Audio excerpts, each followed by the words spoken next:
again? Now I'll read Chapter 4 in Against All Odds. Chapter 4, Think It Through. I got out okay once I could get my head straight. There was still a little point of light that I remembered. So I just walked out towards the light. It's funny how easy it is to get lost when you're under pressure and a little scared. All I had to do was calm down and I was just fine. Jeff came home a little later, then went off to a swim practice with Mom before I could ask him anything, or I talked to him the next day. He said that the whole thing was a game. He laughed and acted as if it was all so cool. So I had to act as if it were just a laugh for me too, but I didn't like it. I didn't like how this was shaping up at all. So what's your problem? Megan asked me. We were sitting at our school's basketball game. Our team was losing badly, but that didn't matter much. I'd take any excuse to spend time with Megan. Even sitting in the bleachers to watch a hopeless game. It's my problem, I asked. We haven't talking. But my brother and Tank's little game, so maybe it is. She told me. Megan turned toward me, pushed a little blonde hair off her face, and smiled. She has this nice smile. It's enough to cover up some pretty tough ideas. Like how? Your brother doesn't have a problem, she told me. He's made some friends, has a little fun, and maybe don't like what they do. But so what? Your parents don't seem too worried about it. So what's the big deal? I just don't like it when people take advantage of Jeff. You know he's got a few problems, like he's not the brightest guy in the box. I heard you say that before, right? And it's not very nice. But it's true, the kid is more like a child than a 13-year-old. Guys that Tank make fun of him, and Jeff doesn't even know it. If he doesn't know it, then there's no problem. Megan said quietly, yes. Yeah, that's like saying the rest of our team doesn't have problems so long as they don't look at the score. She grinned at me. That's a good one, Larry. No wonder you always get straight A's. But I'm still wondering why you have such a problem with this Tank guy. My answer came pretty quick. Look, playing games in storm shows just isn't safe. A big storm, a flash flood, and those guys are as dead as those people at the end of the Titanic. That could be my brother who ends up drowned. Good point, she said. Your brother should talk to Jeff and make sure he understands that. But there's got to be more to it, Larry. I started to squirm in my seat. Talking to Meg was like talking to a shrink. He was saying something was reasonable, and she started picking for more. And there really was a little more.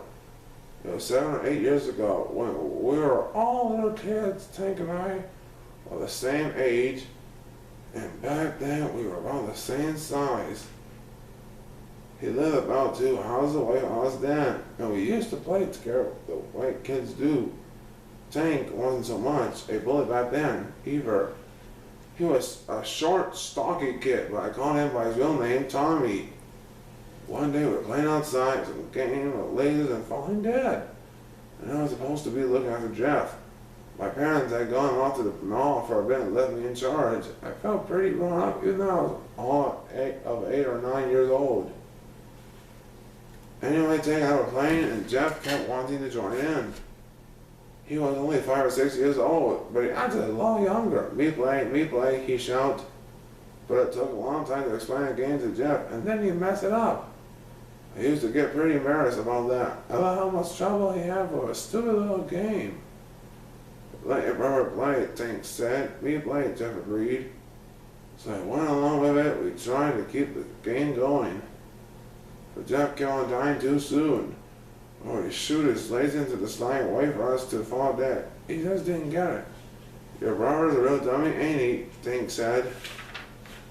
Don't call him a dummy, I shot back. He does the best he can.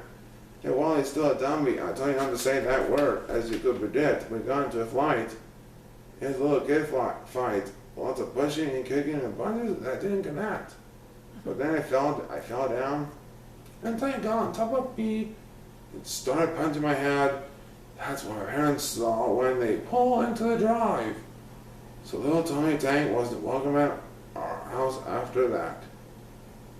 And I wasn't trusted to look after my brother for a couple of years. I decided that nothing like that will happen to me again. I began working out at my parents' home gym.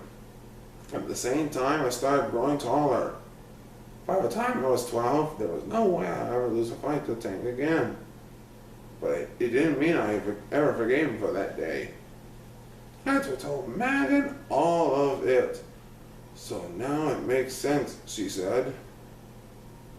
You don't like your brother hanging out with the kid who beat you up like 8 years ago. Well, Tank hasn't gone any nicer from what I hear. But your brother has got a spot for himself with those guys, Megan went on. Maybe it's time to give that old stuff a rest. I mean, none of us is 8 years old anymore. Yeah, I said.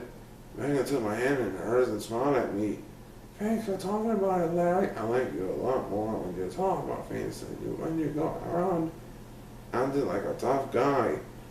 You know, that tough really nobody is. That made me blush, but I kept holding on to Megan's hand. Maybe she was right. Maybe I spent too much time protecting my little brother. Maybe it was time to let Jeff start protecting himself. See you next time I find out in the next chapter of this book.